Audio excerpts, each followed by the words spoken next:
에드워드 왕자가 왕실의 중심에서 영원히 떠나겠다고 발표한 것은 윈저 가문의 조용하지만 강렬한 파장을 일으켰습니다.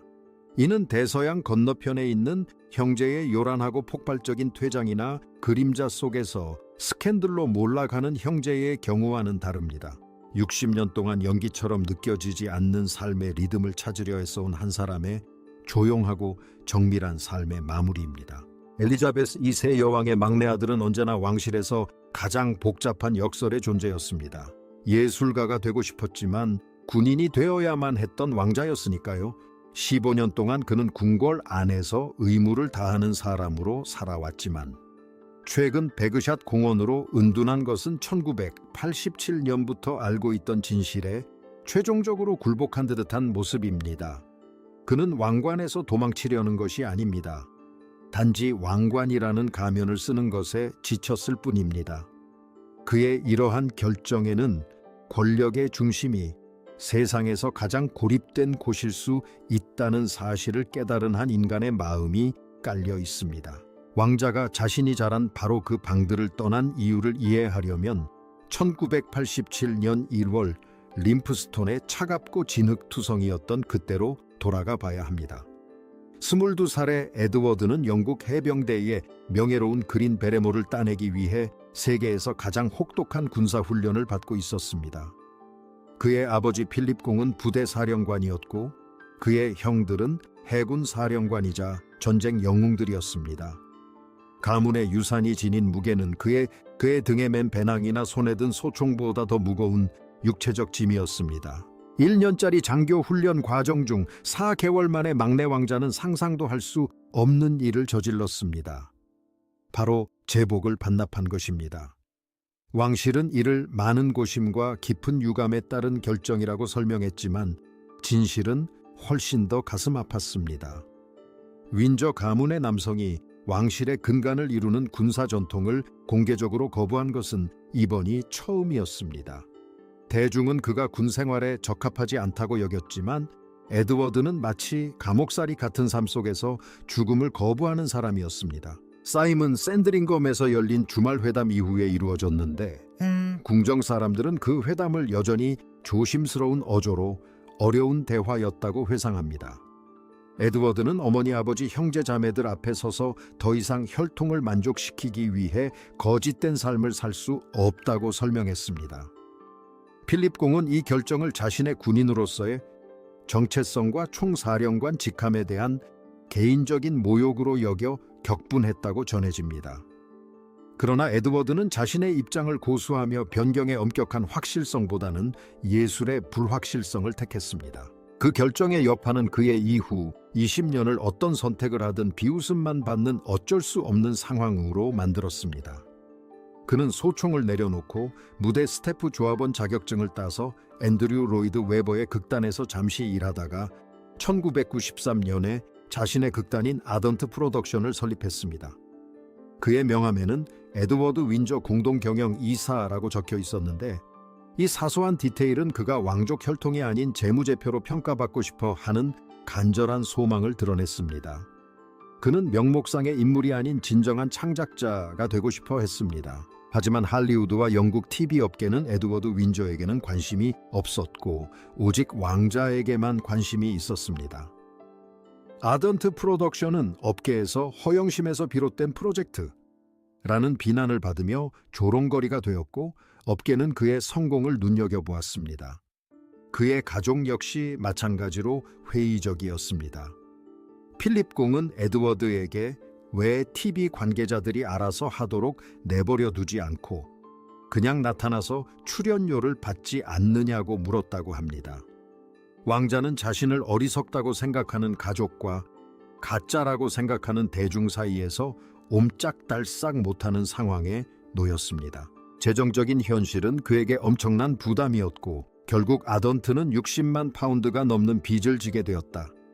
그의 작품들은 잘 알려지지 않은 귀족 스포츠에 대한 다큐멘터리 리얼 테니스처럼 고작 8,000명의 시청자를 끌어모은 작품부터 단 한 시즌 만에 고통스럽게 종경된 정치 풍자극 애니의 바까지 다양했다.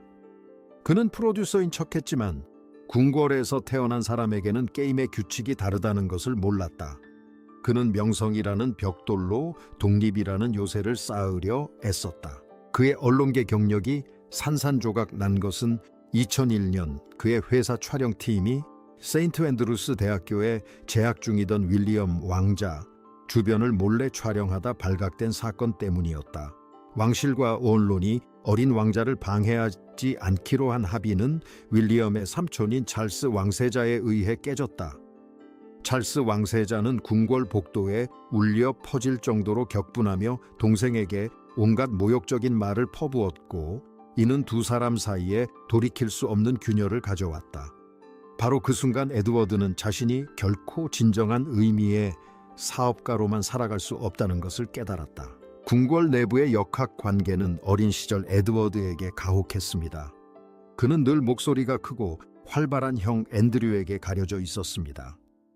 전기 작가들은 활발한 앤드류가 착하고 예의 바른 에드워드를 자주 괴롭히고 심지어 동생을 위한 간식이나 장난감을 빼앗기도 했다고 묘사합니다. 에드워드는 종종 얼굴을 붉히며 감정을 억누르는 침묵으로 반응했는데, 이러한 침묵하는 습관은 앞으로 수년간 그의 공적인 이미지를 특징짓게 될 것입니다. 그는 가만히 서 있으면서도 마치 사라진 듯한 아이였습니다. 형제 간의 갈등에도 불구하고 에드워드는 앤드류가 결코 따라잡을 수 없었던 조용한 탁월함을 보여주며 고든스턴에서 학업적으로나 사회성 면에서 형을 능가했습니다. 그는 학생회장이 되었고 크리켓 대표팀에 발탁되어 조용한 성격 뒤에 숨겨진 강인함을 증명했습니다. 타블로이드 신문들이 그의 성적이 입학 기준에 미치지 못했다고 주장했음에도 불구하고 그는 여왕의 아들 중 최초로 케임브리지 대학교 학위를 받았습니다. 그는 자신이 노력보다는 운에 의해 성공했다는 인식을 끊임없이 경계해야 했습니다. 1999년 그는 소피 리스 존스와 결혼했습니다. 그녀는 그의 삶에 안정감 있는 중산층의 실용주의를 가져다준 여성이었습니다. 두 사람은 소피가 홍보 담당자로 일하던 자선 테니스 행사에서 만났고, 끊임없이 언론의 주목을 받기 싫어하는 삶을 추구한다는 공통점으로 인연을 맺었습니다. 에드워드는 아내를 몹시 아끼는 마음에 6년이라는 시간을 두고 청혼했습니다. 형들의 급작스러운 연애 실패를 되풀이하고 싶지 않았기 때문입니다. 그는 단순히 잡지에 실릴 만한 결혼식이 아니라 대중의 시선 속에서도 흔들리지 않는 견고한 결혼 생활을 원했습니다. 결혼 초기에는 스캔들이 끊이지 않았는데 소피는 2001년 홍보 고객으로 가장한 가짜 셰이크에게 속아 넘어갔다. 이 사건의 여파로 두 사람은 사생활을 포기하고 2002년부터 전업 왕족이 되어야 했다. 그토록 필사적으로 울타리를 쳐왔던 왕실이라는 제도에 굴복한 셈이었다. 이후 20년 동안 두 사람은 왕실의 믿음직한 조력자로서 왕실 구성원들이 어려움을 겪는 동안 묵묵히 직무를 수행했다. 하지만 에든버러 공작 자기를 둘러싼 논란에서 알 수 있듯이 왕실에 대한 충성이 항상 보상으로 이어지는 것은 아닙니다. 필립 공이 사망한 후 많은 사람들은 여왕이 1999년에 약속했던 대로 자기가 에드워드에게 즉시 계승될 것으로 예상했습니다. 그러나 찰스 왕세자는 처음에는 손녀인 샬롯 공주에게 자기를 물려줄까 고민하며 망설였습니다. 이러한 지연은 수십 년간의 충성에도 불구하고 에드워드가 새롭게 축소된 왕실에서 여전히 부차적인 존재로 여겨지고 있음을 보여주는 공개적인 신호였습니다. 2023년 59번째 생일에 마침내 자기를 받았을 때 그 기쁨은 씁쓸하기도 했다. 에든버러 시청에서 열린 자기 수여식에 참석한 사람들은 그가 눈에 띄게 야위어 보였다고 지적했고, 이는 소셜미디어에서 그의 건강에 대한 우려를 불러일으켰다. 왕실은 모든 것이 괜찮다고 안심시켰지만 수척하고 지친 왕자의 모습은 부모를 잃은 슬픔과 흩어진 가족을 부양해야 한다는 끊임없는 압박감에 찌든 그의 모습을 떠올리게 했다. 마치 너무 오랫동안 무거운 짐을 짊어진 사람 같았다. 에드워드 왕자가 활동 무대를 버킹엄 궁전에서 배그샷 공원으로 옮기기로 한 결정은 40년간 공들여 쌓아온 가족이라는 울타리 안으로 전략적으로 후퇴하는 것을 의미합니다. 60세가 된 그는 마침내 왕실 생활의 화려함이 자신의 자율성을 위협하는 대가를 치를 만큼 가치가 없다는 것을 인정한 것입니다. 그는 전통적인 워크업아웃 대중과 만나는 의식 악수를 피하고 효율성을 극대화하기 위해 사람들과 거리를 두고 대화하는 것을 선호합니다. 이러한 사소한 디테일은 그가 세상과 맺는 관계를 완벽하게 보여줍니다. 그는 분명히 존재하지만 함부로 다가갈 수 있는 존재는 아닙니다. 서리서리에 있는 57개의 방이 있는 저택, 베그샷 파크로 이사하면서 공작 부부는 독립적인 존재로 생활할 수 있게 되었습니다. 이는 에드워드 공작이 왕실과 항상 유지해온 심리적 거리를 반영하는 물리적 거리입니다. 그는 에든버러 공작상, 듀크 오브 에든버러 어워드와 여러 후원 활동에 여전히 헌신적이지만 자신만의 방식으로 이를 수행하고 있습니다. 그는 대리석 복도를 버리고 서리숲의 고요함을 택했는데 이는 왕좌와의 근접성보다 마음의 평화를 더 중시하는 선택입니다. 비평가들은 이번 사임을 1987년부터 줄곧 사임을 표방해온 그의 마지막 포기, 즉 나약함의 신호로 볼지도 모릅니다.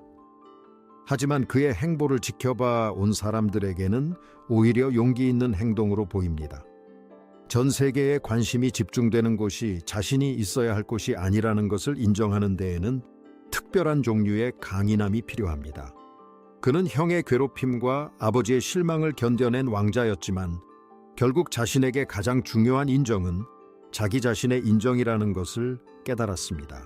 윈저 왕가는 현재 변화의 시기를 겪고 있으며 찰스 왕세자는 현대 영국 사회의 기대에 부응하기 위해 왕가의 조직을 효율화하고 있습니다. 에드워드의 퇴위는 이러한 변화의 마지막 단계이자 왕실이 핵심 후계자들에게 집중하는 동안 나머지 형제 자매들이 각자의 자리를 찾을 수 있도록 하는 조용한 전환입니다. 그는 더 이상 제멋대로인 아들이나 자녀를 낳지 못한 사람으로 여겨지지 않습니다. 그는 마침내 궁궐의 속박에서 벗어나 왕족으로서의 삶을 영위할 수 있는 길을 찾은 사람입니다. 에드워드 왕자의 진정한 가치는 영화 출연 경력이나 군사 훈장에서 찾을 수 있는 것이 아니라 어떤 어려운 상황에서도 굴복하지 않고 묵묵히 자리를 지킨 그의 모습에서 찾을 수 있을 것입니다. 그는 형제들의 스캔들과 조카들의 갑작스러운 왕위 계승 실패 속에서도 묵묵히 자신의 일을 해내며 자리를 지켜왔습니다. 버킹엄 궁전을 떠나는 그의 모습은 단순히 왕실의 소음과 경쟁하는 것이 아니라 모든 소란에서 벗어나고자 하는 그의 의지를 보여줍니다. 그는 이제 자신이 어떤 가문에서 태어났는지보다 어떤 일을 했는지로 기억될 수 있는 미래를 향해 나아가고 있습니다. 베그샷 공원의 문이 닫히자 왕자는 수십 년 동안 쌓아온 감정이 마침내 폭발하는 것을 느꼈다. 결혼도 하고 아이들도 있고 아버지의 업적을 기리는 자기까지 얻었다. 궁궐이라는 끔찍한 충격을 견뎌내고 자신만의 안식처를 만들어낸 것이다. 얼굴이 붉어질 때까지 감정을 억누르던 소녀는 이제 침묵 속에서 자신의 진실을 말할 수 있는 남자로 성장했다. 왕세자의 퇴위가 남긴 여우는 관습보다 진정성을 택한 한 남자에 대한 깊은 존경심입니다. 그는 상상할 수 없을 정도로 공적인 삶을 살면서도 현대사회에서는 보기 드문 품위를 잃지 않았습니다. 그의 이야기는 가족의 기대와 영혼의 요구 사이에서 갈등하는 모든 이들에게 길잡이가 되어줄 것입니다. 그는 단순히 궁궐을 떠난 것이 아니라 마침내 틀림없이 자신만의 삶을 향해 걸어간 것입니다. 현대 윈저 가문의 행보를 볼 때 당신이라면 권력의 궁극적인 상징에서 벗어나 자신만의 평화를 찾을 용기가 있을까요? 에드워드 왕자의 여정과 그의 조용한 자율적 삶에 대한 생각을 아래 댓글에 남겨주세요. 우리는 왕관 뒤에 숨겨진 진정한 마음을 담은 모든 관점을 읽고 있습니다. 막내 왕자의 작별에 대한 이 심도 있는 이야기가 당신에게 감동을 주었다면 좋아요를 누르고 구독하여 윈저 가문의 기억을 영원히 간직해 주세요.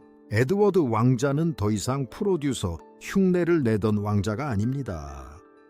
그는 자신의 방식대로 봉사하는 삶을 일구어낸 사람입니다.